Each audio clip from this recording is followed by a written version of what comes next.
नमस्कार, आप देख रहे हैं वी टाइम न्यूज। बढ़ते हैं छत्तीसगढ़ की खबरों की ओर। बस्तर के वर्तमान महाराज कमल भंजदेव व माता महारानी द्वारा मां दंतेश्वरी मंदिर के सामने आयोजित बस्तर के महाराजा बलिदानी स्वर्गीय प्रवीण चंद्र भंजदेव की 56वीं पुण्यतिथि कार्यक्रम में उपस्थित हो महाराजा स्वर्गीय प्रवीण चंद्र भंजदेव को श्रद्धा सुमन अर्पित कर बस्तर हितैषी मुद्दों पर उनके संघर्ष को याद किया गया और यह संकल्प लिया गया कि महाराजा के द्वारा बस्तर को लेकर जो सपने देखे थे उन्हें समस्त बस्तर वासियों को पूरा करने हेतु अपना योगदान देने की जरूरत है। बस्तर के विभिन्न समाजों तथा आदिवासी समुदाय के व्यापक हितों और बस्तर के जल जंगल जमीन की अक्षुण्णता को बनाए रखने अपना सर्वस्व निछावर कर दिया था। बस्तर के अमूल्य वन और खनिज संसाधन तथा बैलाडीला के लोहे की खदानों को निजाम के चंगुल से बचाते हुए और बस्तर विरोधी ताकतों से लोहा लेते हुए स्वर्गीय महाराजा ने इन अमूल्य संपदाओं को बस्तर के नक्शे में समाहित कराया, जो समूचे छत्तीसगढ़ के लिए युगों युगों तक जीवनदायिनी का काम करता रहेगा। यह महानतम कार्य ही उनके बलिदान का उल्लेखनीय कारण रहा। 25 मार्च 1966 में हजारों आदिवासियों का यहाँ पे बलिदान हो गया था, जिसमें कि बहुत सारे लोगों के उस समय के तत्कालीन सरकार ने जो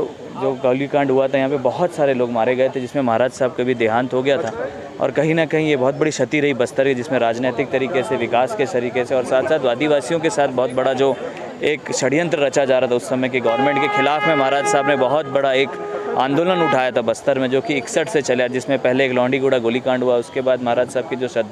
शहादत हुई वो हुई, जो ये तारीख है 25 मार्च 1966 में, और बहुत सारे आदिवासियों ने अपनी जान दे दी। तो उनको भी हम अपनी श्रद्धांजलि अर्पित करने आए। साथ साथ महाराज साहब का भी बहुत बड़ा देहांत हुआ, उसमें बहुत समाज के लोगों का भी देहांत हुआ। तो ये कहीं ना कहीं एक सभा है जिसमें कि हम महाराज साहब को याद करेंगे और साथ साथ ये करना चाहिए, उनकी जीवनी के ऊपर एक प्रकाश डालने की कोशिश करेंगे, उनको क्या क्या कंट्रीब्यूशन किया उसके लिए गोष्ठी की सभा रखी गई, जिसमें कि महाराज साहब के क्या क्या उनकी इच्छाएं थी, क्या क्या वो करना चाहते थे और क्या क्या उन्होंने किया बस्तर के लिए, ये सब के ऊपर एक गोष्ठी का कार्यक्रम है जिसमें कि सभी लोग आए हैं। और इस साल पहली बार ऐसा हो रहा है कि सभी समाज, आदिवासी, चाहे आदिवासी समाज हो, गैर आदिवासी समाज को, अक्रॉस पार्टी लाइन में जितने राजनीतिक पार्टी के जितने लोग हैं वो सब मिल करके कार्यक्रम कर रहे हैं, जिसके लिए उसके जो समिति बनाई गई महाराजा प्रवीण चंद्र भंजदेव बलिदान दिवस समिति करके बनाई गई, जिसमें कि समाज के सभी लोग हैं, आदिवासी समाज, गैर आदिवासी समाज मिल करके कार्यक्रम कर रहा है। और यही समाज करके हम लोग ये चाहते थे कि ये मैसेज ये फैलाना चाह रहे थे कि ऐसा बहुत बड़ा बलिदान हमारे महाराज साहब ने दिया और हमारे आदिवासियों के हित की लड़ाई के लिए उन्होंने अपनी शहादत दे दी। इसलिए बहुत ज़रूरी था कि इस सभा के साथ हम युवाओं को भी एक संदेश देना चाहते हैं कि ऐसा भी बहुत बड़ा गोलीकांड हमारे क्षेत्र में हुआ जिससे कि हमारा विकास रुक गया। और आप देखते हैं 1966 के बाद क्या स्थिति है, आज धर्मांतरण एक बहुत बुरी तरीके से फैले जा रहा है, आज समाज में नाखुशी चल रही है, आज आदिवासी